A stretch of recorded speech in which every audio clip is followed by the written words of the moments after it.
Hi, my name is Elliott, and otherwise known as Coach Elliott, but I'm here to answer some of your questions today. And the first one is, how did you learn so fast? Well, I assume you're referring to the fact that I started playing in tournaments at age 8, and by the time I was in my 15, 16-year-old range, I was a master level strength chess player. Well, the short answer is, it wasn't that fast. It was just a lot of work. Now, it was fun, so I didn't see it as work, but that first tournament really spurred me on to love chess, to want to get better, and to want to excel at it. And in my early teens, in fact from age 11 and 12 up through my early teens, I dedicated a minimum of 4 hours per day to studying the chess game. And there were some days I was able to put in 6 or 8 hours, and my record was on a Saturday when I put in 14 hours one day studying the game of chess. So in reality, it was a lot of work. I studied over 100 chess books on my own, and then competed in tournaments, and learned from every single game I played. I would write down all the moves, review them later, and apply that concept of win, draw, and learn. I tried to learn from every game played, and that is the reason I believe I went from unrated to national master in less than 400 rated games. How many years have you been playing chess? Well, I don't remember the year I learned. My dad taught me. I can't remember exactly when that was, so I must have been pretty young, possibly as early as age 4 or 5. But I do recall that at around age 7 or 8, I was still learning the final rules of how to play chess, including en passant and castling. So if you count age 7 about when I really got playing chess with all the correct rules, till today, that was 30 years ago. Is it easy to learn chess and become a national master, or is it kind of hard? Michael sends this question in. Well, it depends on how you look at it. If you enjoy it, is it really hard? It does take dedication and perseverance, but you can become a national master. When you apply the right effort to study the right materials, get the right coaching, you can accomplish it.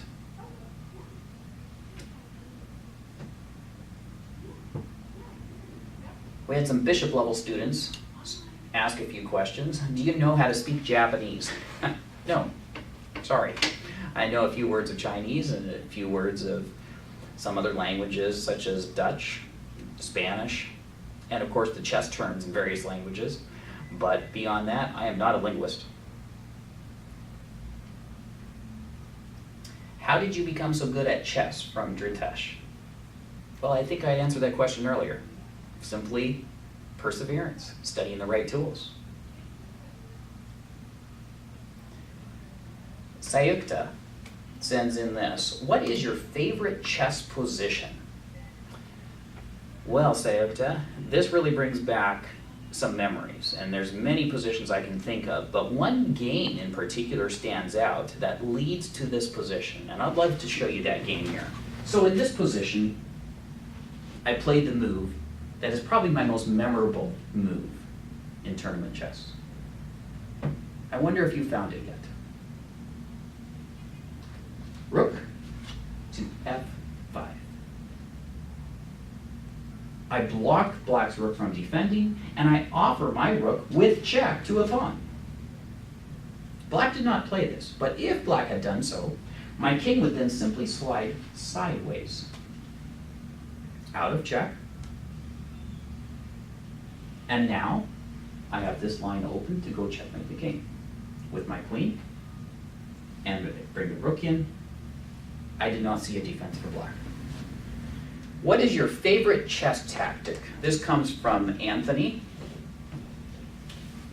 Good question. I don't usually think in terms of my favorite chess tactic. I usually look for what's on the board and what's the best move to play. There are so many different tactics. Probably the ones that come to mind that I've loved to learn and apply in games at various times is really the smothered checkmate, the bishop cross. I don't know some of the technical terms for even some of these tactics, but I've played many different ones. I love the knight and rook checkmate, And since we're talking about it, let me just show you one. Imagine the king is here, the rook is here, the rook is here.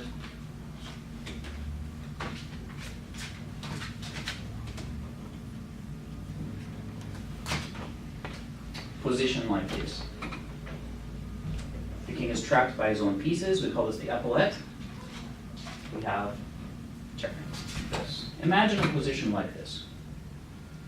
You've got the queen, two bishops. You're trying to checkmate this king. There could be other pieces, but this is the basics. And here, you notice how the king is trapped by this bishop. How can you check that king? Simple queen sacrifice. Queen takes, removing this defender, and here comes the other bishop. Checkmate. So I hope you enjoy a couple of those. There's many, many different ones, but those are a couple of the key ones that come to my mind. Nikita asks, what was your inspiration for playing chess? Well, it really started with my dad. I have many good memories of playing chess with my dad on a weekly basis, exploring the game, fascinating, trying different things, playing over games from Bobby Fischer when he played against Spassky in 1972. And back in the early 1980s, I was playing over those games with my father. But age 8, playing in my first tournament, where I managed to win some games, not all of them, really opened my eyes to another world of competition in chess where I could compete, where I felt I could really do well. And that gave me my first inspiration.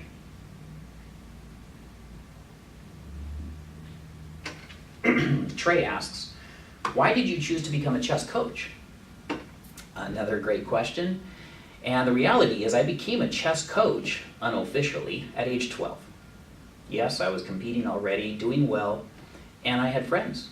I started to compete with a high school chess team over those years, and as I worked with the friends, they asked if I would be willing to help the others, and I just offered to help where I could with the team. It was no official capacity of a coach, but we wanted to do better, so I loved to help them get better. I would share ideas with them.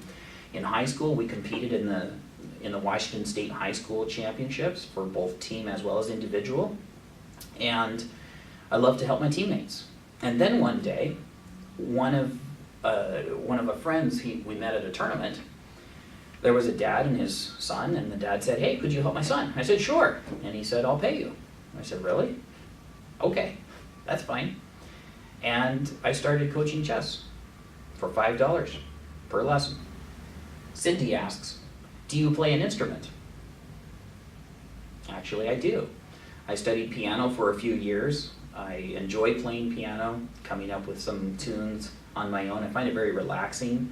I took lessons until I was about 12 years old and really enjoyed it. So we also have this question from one of our Facebook followers, and he asked the question, I'm referring to an endgame of king and rook against a king and bishop or knight. So a king and rook versus a king plus a minor piece.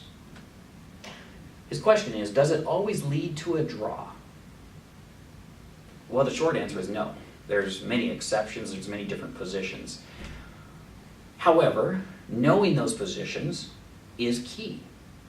So without going into all the details of it right now, a general rule that you could, or general principle that you could apply is if the king and minor piece are near the center of the board, not stuck on the edge, and they are close together, then it's most likely a draw.